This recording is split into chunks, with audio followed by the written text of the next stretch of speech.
You're listening to Skeptoid. I'm Brian Dunning from Skeptoid.com. The Human Design System. Today, we're going to seek out guidance in the form of a blueprint we can follow to tell us everything we need to know about ourselves to live our best lives. At least that's a promise of human design. Part horoscope, part fortune cookie, and part yoga. Human design borrows from just about anything and everything in the New Age movement that's trendy and that sells well. And the result is a blueprint for living that's guaranteed to spread like wildfire through fashionable suburban populations. In a nutshell, human design is yet another of the countless versions of numerology. This one invented in 1987 by Canadian Alan Krakauer, a psychedelic enthusiast, while he was in Spain. Krakauer described a trip that lasted 8 days and nights while in a room with his dog Barley Baker on the island of Ibiza. He described his trip as a visitation by a high intelligence that he called the Voice, who spent that week imparting to him all of the knowledge that constitutes human design. If this isn't a compelling foundation for a method of life guidance, I don't know what is.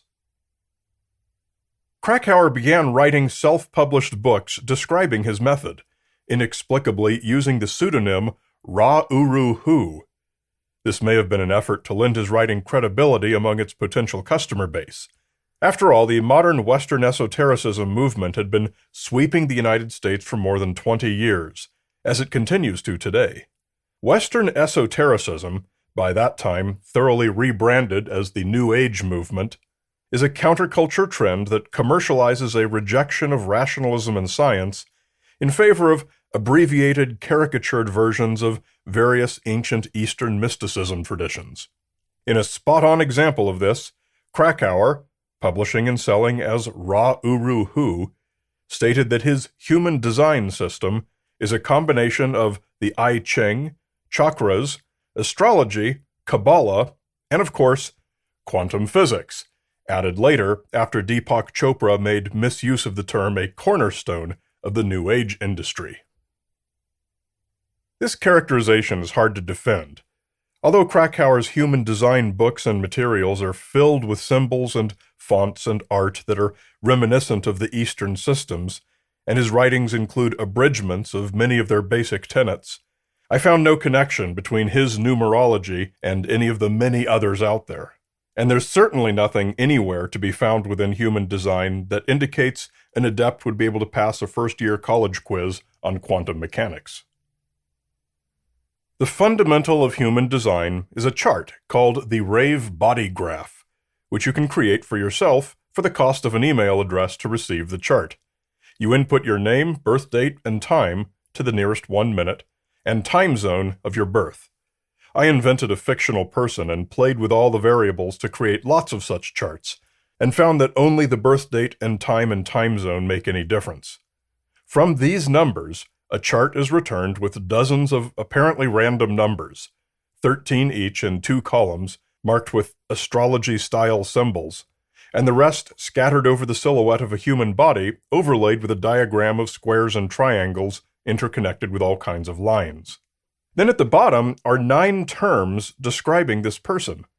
My fictional person is a manifesting generator type with an open and enveloping aura whose strategy is to wait to respond, with emotional solar plexus authority, a profile of 1-3 investigator martyr, a split definition, a not self of frustration, a signature of satisfaction, and finally whose incarnation cross is a right-angle cross of contagion 2.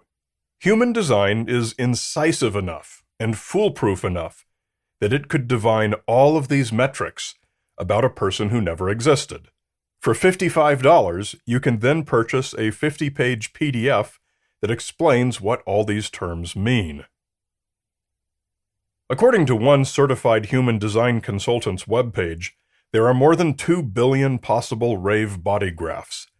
If that's true, something I can't verify, then considering that in the past 100 years there have only been 52 million minutes in which a person could have been born. And even when you multiply that by 24 time zones, you only get 1.3 billion. I'd say whatever algorithm Krakauer contrived to convert your birthday numbers into all these other numbers and odd terms was very nicely done. So moving on from this, the temptation is to put human design to the test. Let's look up the research and see how accurate it is at predicting your personality traits and aptitudes. To see how successfully Krakauer cracked the code of human psychology and psychometry while lying spaced out on the floor of his island apartment. However, it should come as no surprise that no meaningful scientific testing has ever been done.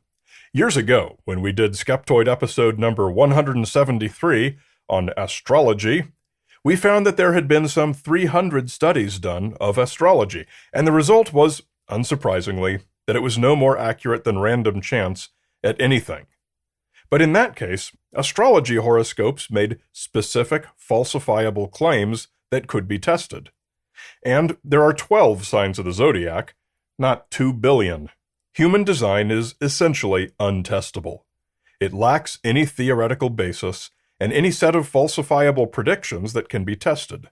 Instead, it gives a vast ocean of vague word salad musings that, as you've seen, don't appear to have any meaning that correlates to real psychology.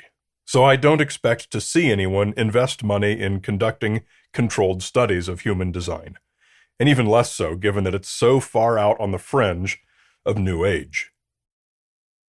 However, that fringe status may change. According to Google Trends, human design enjoyed a lackluster backseat in relative obscurity until about 2011. That was when Krakauer passed away, and company operations fell into the hands of other people. The popularity of human design, at least in online searches, this is what Google Trends measures, grew slowly until around 2017, when it really started to curve upwards. By now, human design as an internet search term is on a sharp upward trend. So if you hadn't heard of it before today, it's likely you will soon. Human Design's primary business entity today is the International Human Design School, a strip mall storefront in Carlsbad, California. It's essentially an online store selling self-published books and PDF documents written by Krakauer, always under his mystical-sounding nom de plume, and others, many selling for hundreds of dollars. They offer a corporate version under the name BG5 Business Institute, with some collections of PDFs costing thousands of dollars, all for recycled New Age divination. One of their sources of income appears to be the sale of courses intended to make you a certified human design consultant. Certified by who? Well, by themselves, of course, so it's essentially meaningless.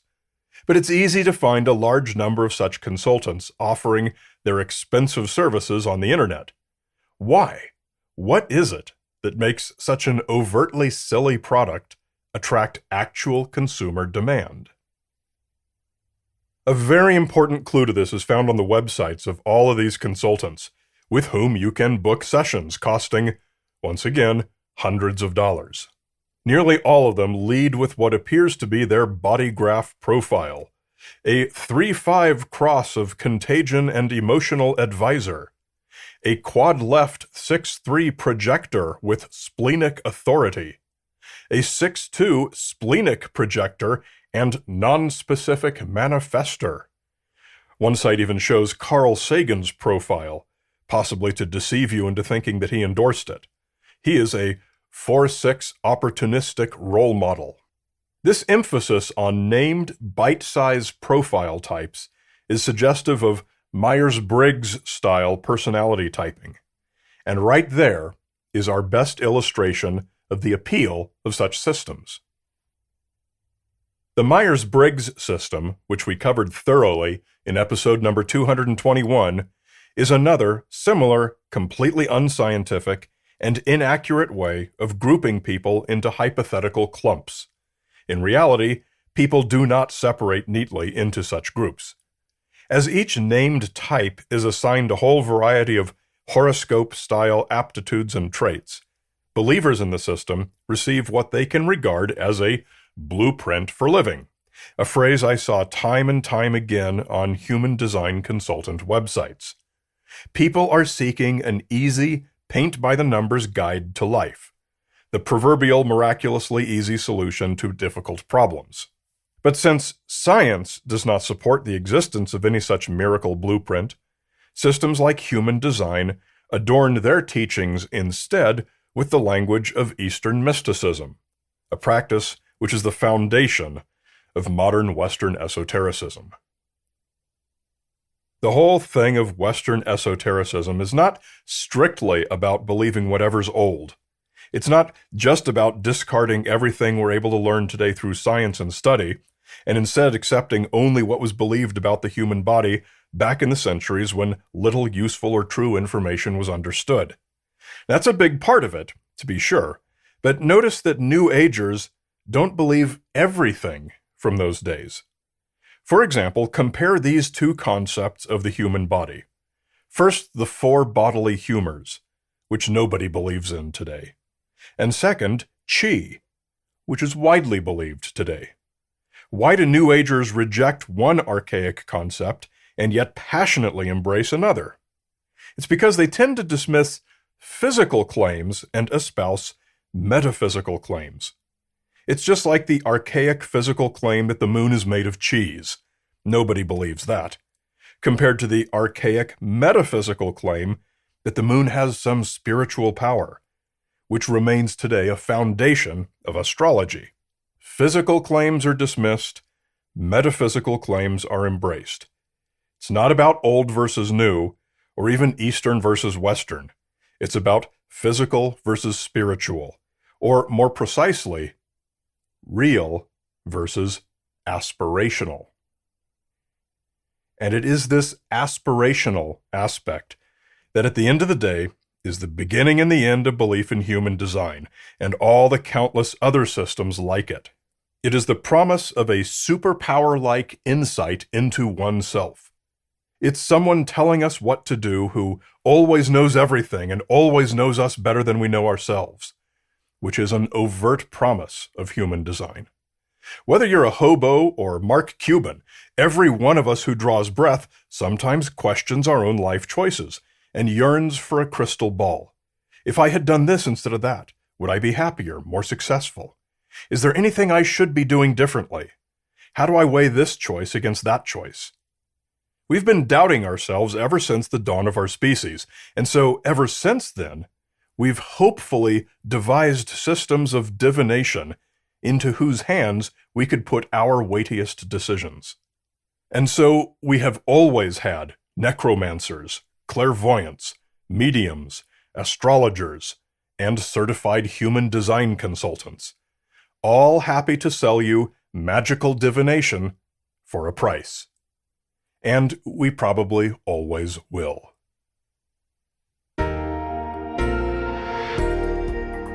A great big Skeptoid shout-out to premium members Dennis Harrington, Tim Stammers in his shed in Port Washington, New York, Casey Haggist, and Adrian from Calgary. Your premium membership is what keeps us afloat. If you love the show, then make this a two-way street. For just $5 a month or more, tax-deductible for U.S. taxpayers, you can help ensure that this material is out there for those who need it for years to come. Just come to Skeptoid.com and click Go Premium. And please come on in and join in the discussion of this episode in our private Discord channel. Just visit Skeptoid.com/Discord. You're listening to Skeptoid, a listener-supported program. I'm Brian Dunning from Skeptoid.com.